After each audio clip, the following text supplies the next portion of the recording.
पहले सवाल का 5वां पार्ट है।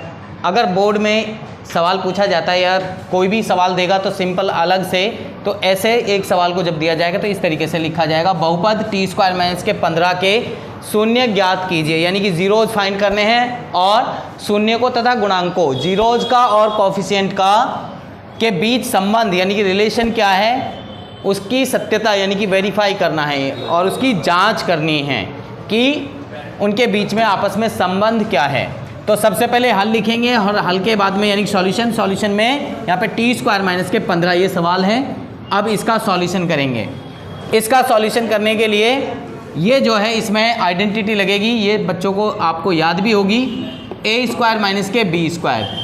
इसमें ये फॉर्मूला हम लगा सकते हैं a - b और a + b, इनको आपस में यानी कि आगे पीछे लिखो कोई फर्क नहीं पड़ता। तो 15 को हमें स्क्वायर में बदलना है। अगर स्क्वायर में बदलेंगे यानी कि इस फॉर्मूले के अकॉर्डिंग बदलेंगे तो इसको हम क्या लिख सकते हैं, जो 15 है इसको हम अंडरूट में लिख सकते हैं और इसका होल स्क्वायर कर सकते हैं, क्योंकि अगर स्क्वायर से अंडरूट को काटेंगे तो फिर भी 15 ही यहाँ पे बचने वाला है। यहाँ पे मैं दिखा देता हूँ, अगर जैसे यहाँ पे अंडरूट 15 करा और इसका स्क्वायर कर रहे हैं तो मीन्स इसका मतलब फिर भी क्या है 15 ही है। तो हम इसको 15 को इस तरीके से लिख सकते हैं। तो अब ये फॉर्मूला हमारा ये हो गया। इसके अनुसार अब हम लिखते हैं a - b, a यानी कि t और b मीन्स √15। ठीक, दूसरा यहाँ पे हो जाएगा t और प्लस में दूसरी ये क्या हो गया √15। ठीक है, ये दो तरीके से यानी कि a + b और a - b के फॉर्मूले में हमने लिख दिया। अब हम क्या करेंगे, यहाँ पे लाइन खींच लेंगे और t - के √15 यहाँ लिखेंगे और इसको 0 के इक्वल लिख लेंगे। t यहीं पे रहेगा, 15 को इधर लेके जाएंगे तो किस में जाएगा √15 को, तो √15 किस में जाएगा बेटे प्लस में जाएगा, माइनस का था साइन चेंज हो जाएगा प्लस का हो गया, यानी कि ये वैल्यू हो गई अल्फा की, यानी कि पहला जीरोज आ गया √15।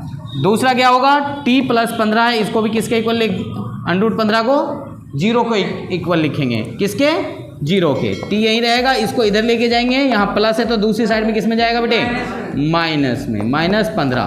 तो ये वैल्यू हो गई बेटे बीटा की, बीटा हो गया -√15।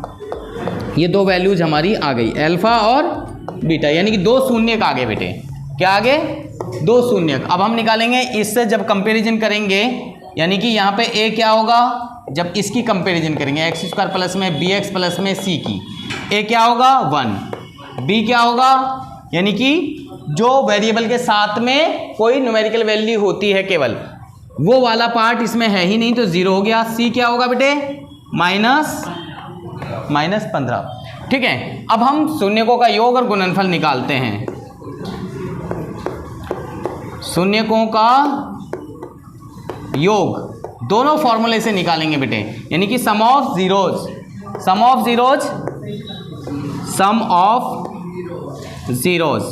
ये होता है अल्फा प्लस बीटा होगा और दूसरा फॉर्मूला -b/में a होगा। अल्फा क्या बेटे √15 प्लस में बीटा क्या है -√15। ठीक, दूसरा फॉर्मूले के अनुसार माइनस है b की वैल्यू क्या है 0 और a की वैल्यू क्या है 1। अगर इन दोनों वैल्यूज को सेम वैल्यूज हैं, एक प्लस में है और एक माइनस में, आंसर क्या आएगा 0 आ जाएगा बेटे, और 1 से 0 को डिवाइड करेंगे 0 हो जाएगा। ठीक है, तो ये आ गया शून्यकों का योग यानी कि सम ऑफ जीरोज। आगे निकालेंगे हम शून्यकों का गुणनफल। शून्यकों का गुणनफल यानी कि प्रोडक्ट ऑफ जीरोज, क्या लिखेंगे इंग्लिश में कहते हैं प्रोडक्ट ऑफ जीरोज कहते हैं बेटे। ठीक है, अब इसका फॉर्मूला होता है अल्फा इंटू बीटा या फिर c/a।